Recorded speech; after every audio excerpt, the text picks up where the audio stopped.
다음입니다. 더 시전입니다. 금요일의 장은 3대 지수 모두 약보합세로 잘 버텨줬는데 일요일 오전에 미국 이란 공습 세계 핵시설 성공적 공격 완료. 미국이 이스라엘과 이란의 전쟁에 참전을 하였어요. 제가 며칠 전 영상에서 말씀드린 미국장이 조정으로 가는 두 가지 재료 중 첫 번째 파월의 매파적인 발언, 두 번째 미국의 전쟁 참전, 두 가지 조건이 이제 완료가 됨에 따라서 미국이 단기적인 조정장으로의 진입이 되는 것이 아닌가. 트럼프가 이란 공격을 2주간 유예하겠다. 그런 뉴스와 함께 약간의 미국 증시가 안정세에 접어드느냐 했었는데 갑자기 이렇게 기습 공격을 하면서 상당히 지금 증시는 혼란으로 접어들 수가 있는 것이죠. 그런데 트럼프는 세계 핵시설 성공적 공격 완료, 핵시설을 파괴했다고 말하고 있지만 실질적으로 우리가 눈으로 본 건 아니기 때문에 어쩌면 그냥 공격만 했을 뿐 파괴는 못했을 수도 있다. 미국과 이란이 여론전을 하고 있는 것일 수도 있다. 그러나 어쨌든 이란은 공격을 당했기 때문에 처맞고 있을 이란은 아니죠. 이란도 다시 한번 미국이나 이스라엘을 향해서 반격을 분명히 할 겁니다. 그럼에 따라서 다시 한번 월요일장에는 충격은 피할 수 없을 것으로 보이고 있습니다. 멤버십 회원님들은 단기 매매에서 미리 들어가 있던 국장의 방산주, 정의주, 월요일에 익절 타이밍이 되겠고요. 그런 테마성으로 움직이는 종목들은 무조건 줄 때 먹는 단기 매매로 해야 됩니다. 그럼에 따라서 제가 영상을 만들고 있는 현재 위켄 나스닥은 상당히 큰 폭으로 하락을 하고 있어요. 최근 저점을 완벽하게 이탈을 해버린 것이죠. 그러면은 다시 올라도 이 저점 라인이 저항으로 된다. 상당히 좀 쉽지 않은 상황이고요. 위켄 나스닥이 이렇게 큰 폭으로 내린다는 것은 상당히 유의미한 하락이고요. 월요일에 나스닥은 갭 하락으로 출발할 확률이 커졌습니다. 그럼에 따라서 이제 나스닥이 진짜 센 조정장으로 가느냐 아니면은 단기적인 좀 짧은 조정장으로 갈 수 있느냐, 각 종목들의 추세 채널에 따라서 그 추세 채널을 이탈하면은 좀 센 조정장으로 갈 수가 있는 것이죠. 좀 이따가 종목별로 지지선을 살펴드리도록 하겠습니다. 지지선에서 지지받는다고 하면 거기는 단기 매매 자리라고도 볼 수 있습니다. 공포지수는 55, 전쟁이 심화된다고 하면은 공포지수는 다시 한번 피어로 갈 수가 있다. 피어 또는 더 심해질 경우에 익스트림 피어로 가게 된다고 하면 오랫동안 매수를 쉬었던 3배 레버리지를 줍줍할 타이밍이 올 수도 있을 것 같습니다. 모든 주식을 내던지고 도망갈 때 언제나 우리는 그것을 받아서 다시금 시간이 많이 흐르고 그 주식을 비싸게 사준다는 사람들이 오면은 그때 다시 주고, 다시금 또 시간이 많이 흘러서 그 주식을 싸게 내놓는 사람들이 있다고 하면 다시 받아서 다시금 시간이 흘러서 그들에게 주고, 다시금 받고, 다시금 주고, 다시금 받고, 다시금 주고, 이것의 반복입니다. 주식은. 푸드콜옵션 0.72, 현재 상황으로 봐서는 푸드앤콜옵션이 올라갈 확률이 조금 더 높아진 상황이고요. 최소 0.80 이상으로 돼야 줍줍을 실행할 타이밍이라고 볼 수 있으며, 애매한 상황에서는 줍지 않는다. 저번 주 키움전사의 일간수 매수를 보면은 서클 그리고 코인베이스 글로벌 증시가 약간 좋게 느껴질 수 있었던 것은 스테이블 코인 관련주 서클과 코인베이스 글로벌 때문이죠. 우리는 코인베이스 글로벌을 가지고 있었기 때문에. 그런데 현재 주도주라고 할 수 있는 서클과 코인베이스의 시총은 너무 작다. 솔직히 말하면 주도주가 개잡주였다. 나스닥 지수에 크게 영향을 줄 수 없는 개잡주. 저는 개인적으로 코인베이스 글로벌 2배 CONL을 갖고 있었고요. 한 절반 정도 부분 매도를 실시하였습니다. 부분 매도한 이유는 좀 이따가 설명드리겠고요. 주간 순매수를 봐도 서클, 월간 순매수에서도 서클, 서클의 나라가 된 미국. 다음 주 어닝 발표입니다. 주요하게 봐야 될 종목들 체크해드렸고요. 마이크론. 다음 주 주요 일정입니다. 월요일에는 테슬라 로보택시 시범 운영이 드디어 실시가 되는데 전쟁의 심화 때문에 완전히 묻히게 되어버렸고요. 진짜 혁신이 일어나지 않는 한 테슬라는 실망 매물이 좀 쏟아질 수 있다. 하필이면 트럼프가 이 타이밍에 미사일을 쏴야 됐었느냐. 트럼프와 일론 머스크의 관계가 다시금 회복되는 게 아니었던 거지. 하필이면 이 타이밍이어만 했느냐. 트럼프 이런 식으로 또 복수를 하네요. 그리고 6월 S&P 글로벌 제조업 서비스업 PMI 지수, 화요일은 나토 정상회의. 저번에 정상회의에서는 트럼프가 전쟁 때문에 각국의 정상들을 불러 모아놓고 그냥 보내버렸죠. 이번에도 보낼 수도 있겠다. 어차피 전쟁은 미국이 주도하니까. 수요일에는 파월 의장의 의회 증언, 도움은 안 될 것 같고요. 목요일에는 미국 1분기 GDP 경제 성장률, GDP가 마이너스 성장률을 기록하고 있고 근본에 그것을 확정 짓는 발표가 있습니다. 그리고 금요일 나스닥이 확실한 조정장으로의 활용 점정을 찍을 수 있는, 연준이 가장 중요하게 바라보고 있는 PC 물가지수, 노무라는 컨센 대비 조금 높은 0.177, 반올림을 하면 0.2가 되는데 노무라의 예상이 좀 틀리길 바라고 있고요. 맞게 된다고 하면은 증시는 조금 더 센 조정장으로 갈 수가 있는 것이겠죠. 그리고 6월 미시간대 소비자 신뢰지수 그리고 기대 인플레이션 발표도 있습니다. 나스닥 QQQ 차트 주봉은 6월 3주차는 지지고 볶았지만 보합권으로 마무리, 고점 대비 마이너스 2.59% 하락으로 마무리했고 이제 조정이 시작된다고 하면 단기 상승의 추세 채널 빨간색 상단, 파란색 하단 이탈하게 된다고 하면은 본격적인 조정장이 시작되겠죠. 주봉상으로 봤을 때는 아직까지는 평화로운데 문제는 조정이라는 것은 유의미한 채널을 이탈한 후부터 시작되기 때문에 이 채널을 이탈하는지 좀 자세히 봐야 될 것 같습니다. US100 나스닥 지수 일봉으로 봤을 시 상승의 채널 파란색 상단, 파란색 하단, 이 하단이 주봉으로 봤을 시 이 파란색 하단 이 부분이거든요. 이 부분 파란색 하단을 이탈하게 되면은 이제 볼린저 밴드 하단까지 마이너스 2 그리고 장기 나스닥의 상승 추세의 지지선 검정색 라인 마이너스 3% 그리고 파란색 200일선 마이너스 5% 그리고 이 갭 라인을 메꾸는 빨간색 지지선 마이너스 7%.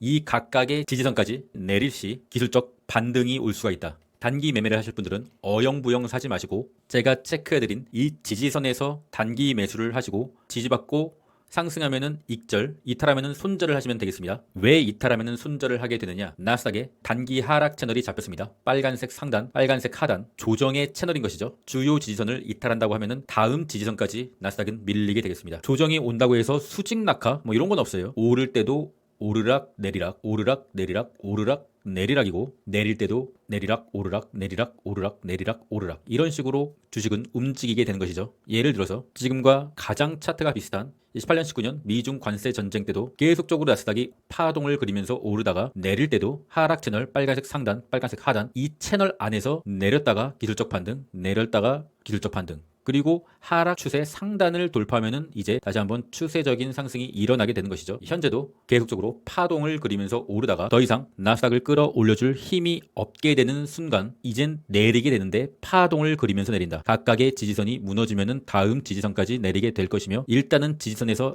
약반등은 일어날 수가 있다. 무슨 말인지 아시겠죠? 그러면은 종목별로 일단 테슬라가 월요일에 로보택시 시범 운행에서 많은 문제점이 노출되고 시범 운영이 완전히 개판이 된다. 그러면은 검정색 선 그리고 200일선 근처 약간 마이너스 4% 부근에 위치하여 있고요. 308달러 정도가 되겠습니다. 이 부분이 테슬라의 지지선이다. 여기를 이탈하게 되면은 테슬라는 조정장으로도 갈 수가 있다. 그렇기 때문에 이 라인을 반드시 지켜줘야 되는데 지켜주지 못하더라도 약간의 이 라인에서의 기술적 반등은 올 수가 있다. 체크를 하셔야 되고요. 테슬라가 없다고 하시는 분들은 이 라인이 단기 매수 자리, 단타의 자리가 되겠죠. 엔비디아는 상승 추세 하단 그리고 21선의 지지자리 현재가로부터 마이너스 한 2.5% 정도 140달러에 위치하고 있습니다. 이 라인을 지켜주지 못하면은 엔비디아가 무너지면은 나스닥도 같이 무너지게 되겠죠. 반도체 같은 경우는 최근 상당히 강하다가 그어드린 검정색 지지선을 금요일에 이탈했죠. 이탈했기 때문에 이제 상승의 힘은 상당히 약해진 거라고 볼 수가 있으며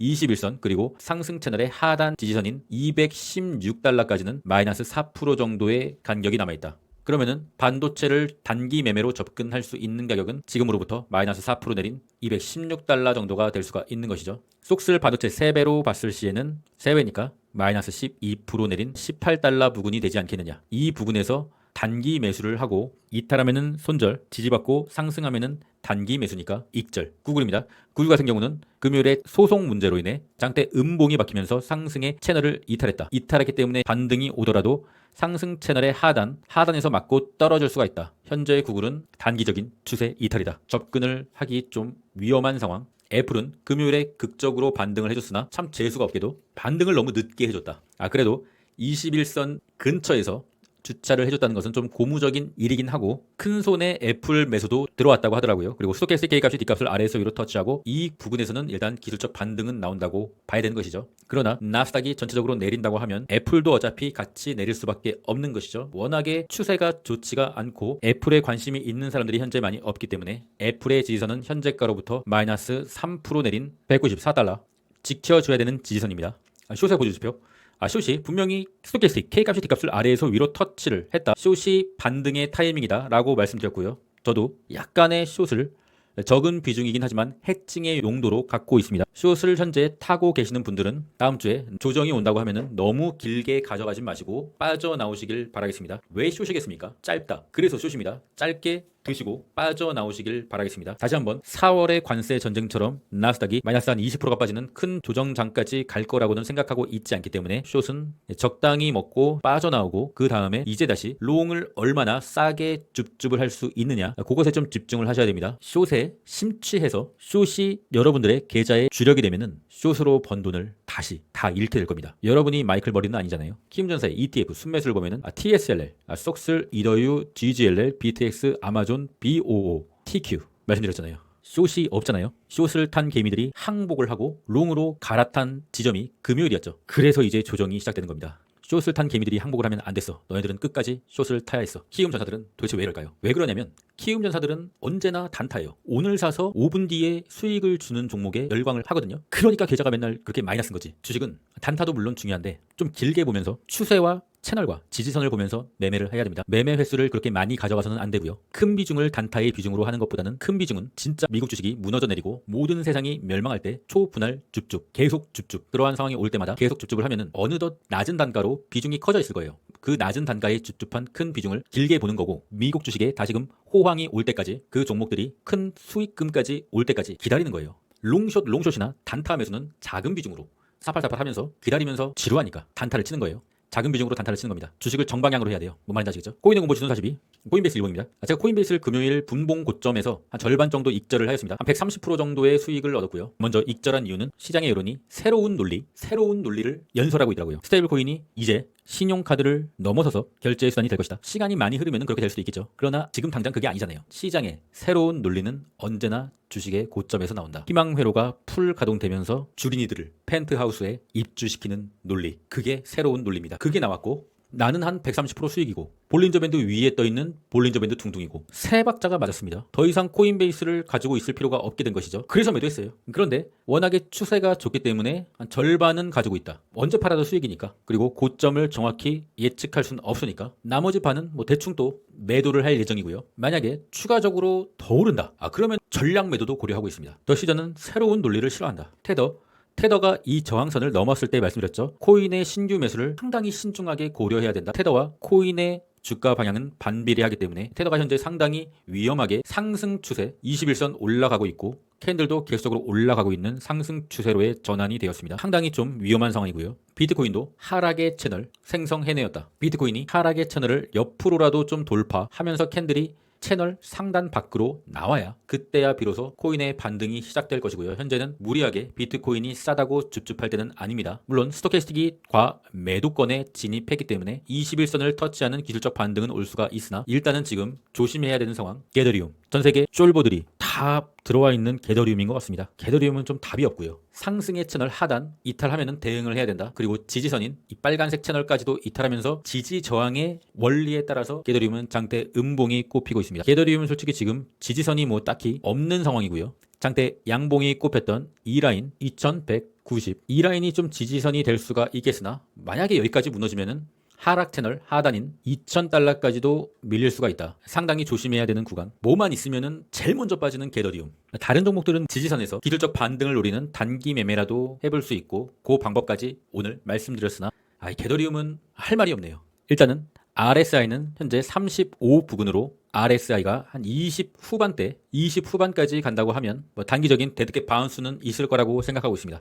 더 시저스 멤버십에 관심 있으신 분들은 고정 댓글 링크를 확인해 주시고요. 주식은 아까 말씀드렸다시피 참을 수 없이 미국 지수가 내렸을 때는 초분할 줍줍으로 중장기 물량을 모아가야 되고요. 그 모아간 낮은 단가의 주식들이 큰 수익금이 될 때까지 시간이 너무 오래 걸리니까, 그래서 단기 매매를 겸하는 겁니다. UDT 멤버십은 그러한 단기 매매를 하는 멤버십이고요. 저는 이 방법으로 오랜 기간 그래도 주식시장에서 살아남아 오고 있습니다. 살아남아 왔다는 것은 계속적으로 수익을 장기적으로 내고 있었다는 것이고요. 여러분들이 열광하시는 롱숏 유튜버 또는 오늘 사서 찔끔 먹고 했째 그랬째 하는 그런 유튜버와 저는 좀 다른 결을 갖고 있어요. 저의 베이스는 낮은 평단의 미국 지수이며 그 기다림이 너무 길기 때문에 단기 매매로 작은 수익을 내면서 그 기간이 올 때까지 기다리는 매매를 한다. 썰물이 빠졌을 때 비로소 누가 발가벗고 헤엄쳤는지 알 수 있다. 썰물이 빠져도 4월에 그 가격은 안 올 확률이 크고, 제가 4월에 줍줍한 물량을 일부 익절은 했지만 올 매도는 하지 않은